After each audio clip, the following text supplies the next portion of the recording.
Mummy जी, आपको पता है आज मेरी दोस्त आने वाली है, वो भी गांव से। क्या कहा तूने?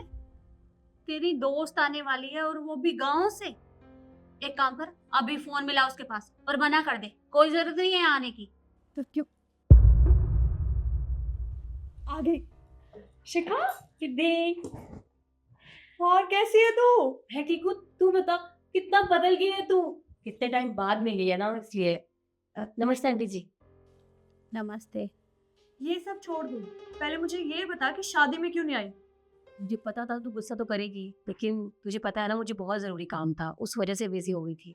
और हाँ, तेरी शादी में ना आ सकी, लेकिन तेरे लिए मिठाई लेकर आई हूँ। अच्छा बैठ ना, बैठ के बात करते हैं। रुको, कोई जरूरत नहीं है बैठने की। तुम्हें बात करनी है ना, इसे बाहर पार्क में लेकर जा। मम्मी किस तरीके से बात कर रही हैं आप? मैं किस तरीके से बात करूं? हालत देखिए इसने, गांव से उठकर चली आई है। और कपड़े कपड़े कितने गंदे पहने हैं। और चप्पलें देख, हमारा सारा फर्श इसने गंदा कर दिया।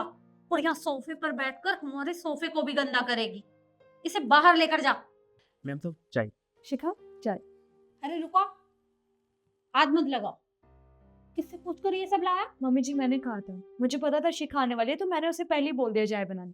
शिखा, बेसन के लड्डू खाओ। रुको, अरे कहा ना मैंने, हाथ नहीं लगाना। उठ तू, अंदर लेकर जाइए सब। मैम तो खाना में क्या बनेगा? तुम एक काम करो, छोले भटूरे बना दो, और हाँ, मीठे में ना हलवा बनाना, शिखा को बहुत पसंद है। रुको, कुछ भी बनाने की कोई जरूरत नहीं है। ते खाने में क्या बनेगा वो मैं डिसाइड करूंगी। अभी तू अंदर जा। नहीं, वैसे भी मैं यहाँ खाना खाने नहीं आई हूँ, मैं तो बस रिद्धि से मिलने के लिए आई थी। तो जो अंदर। ऐसे कैसे खाना नहीं खाओगी? खाना तो तुम्हें खाना पड़ेगा। तुझे याद नहीं है, स्कूल से भाग भाग के जाते थे छोले भटूरे खाने, तो खाएगी नहीं क्या? क्यों भाई, हमारा घर कोई होटल है जो यहाँ इसके लिए खाना बनेगा? देख, ये ना गांव के लोग हैं, और गांव के लोग दाल रोटी में ही गुजारा करते हैं। और इसे तो हमारे घर की दाल रोटी भी हजम नहीं होगी, तो कोई जरूरत नहीं है कुछ भी बनवाने की। बाहर लेकर जा, वहां बैठकर बात कर। शिखा, मम्मी जी की बातों का बुरा मत मानना। मम्मी जी की आदत है मजाक करने की, मुझसे भी ऐसी ही बात करती है ना? मैं कोई मजाक नहीं कर रही हूँ, और यहाँ कोई ड्रामा नहीं चल रहा है जो मैं इसके साथ मजाक करूंगी। अरे इसके जैसों से तो मैं बात तक ना करूँ।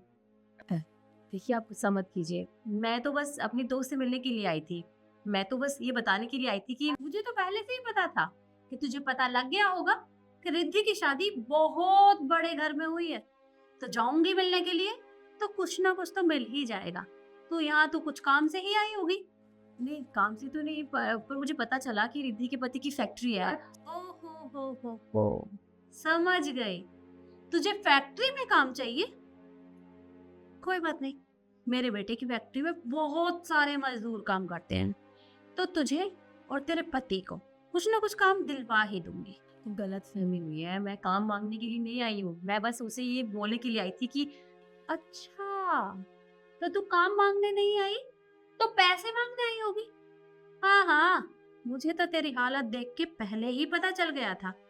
कोई बात नहीं, हम लोग ना चैरिटी करते रहते हैं, तुझे भी भीख में कुछ ना कुछ डाल ही देंगे। मम्मी जी, बहुत हो गया यार आपको। इतनी देर से आपकी बकवास सुन रही हूँ मैं, कुछ भी बोली जा रही है शिखा के बारे में। मानती हूँ कि वो गांव से आई है, पर गांव से आया हुआ हर इंसान फटीचर या गरीब नहीं होता है। आपको पता भी है वो है कौन? इस एरिया की फूड इंस्पेक्शन ऑफिसर है। क्या बेटा, मुझे नहीं पता था कि तुम इतनी बड़ी ऑफिसर हो। देखो, मुझसे गलती हो गई, मुझे ये सब नहीं बोलना चाहिए था। अरे तुम खड़ी क्यों हो?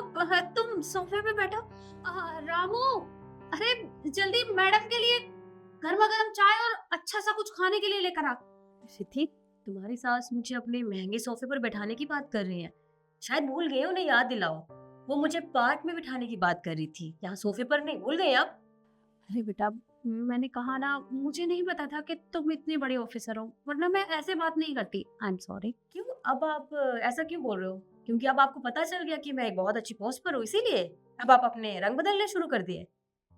देखिए आंटी जी, मैं यहाँ इसलिए आई थी क्योंकि हमारी टीम ने बहुत सारी फैक्ट्रीज में पूछताछ की है और वहाँ पता चला है कि खाने में मिलावट हो रही है, और उन्हीं फैक्ट्रीज में से एक फैक्ट्री रिद्धि के पति की भी है। इसीलिए दोस्त होने के नाते मैं उसे बताने आई थी कि उनको अवेयर कर दिया जाए ताकि हम उनकी फैक्ट्री को बंद ना करें। मैं बस यही बात करने आई थी, लेकिन आपने तो यहाँ मुझे मेरी औकात दिखाने लग गए। बेटा तुम्हें कोई गलतफहमी हुई है।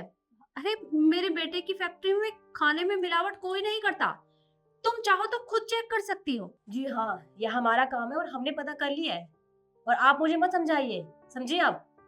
रुको बेटा, एक बार मेरी बात तो सुनो। देखो मैं मानती हूँ कि मैंने तुम्हारे साथ बहुत बदतमीजी की है, लेकिन मेरी बदतमीजी की सजा मेरे बेटे को तो मत दो।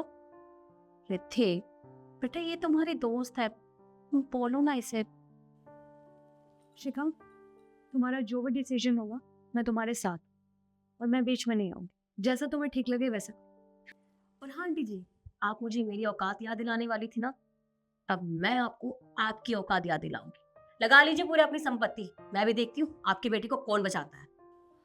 अरे बेटा मेरी बात तो सुन। ये क्या किया तूने? अरे मैंने तुझे उसे समझाने के लिए बोला था, और तुझे हमारा साथ देने की बजाय तू उसका साथ दे रही थी। मम्मी जी, मैंने सही का साथ दिया।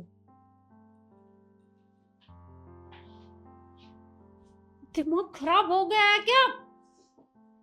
क्या करूं मैं, मुझे कुछ समझ नहीं आ रहा। फोन करती हूँ।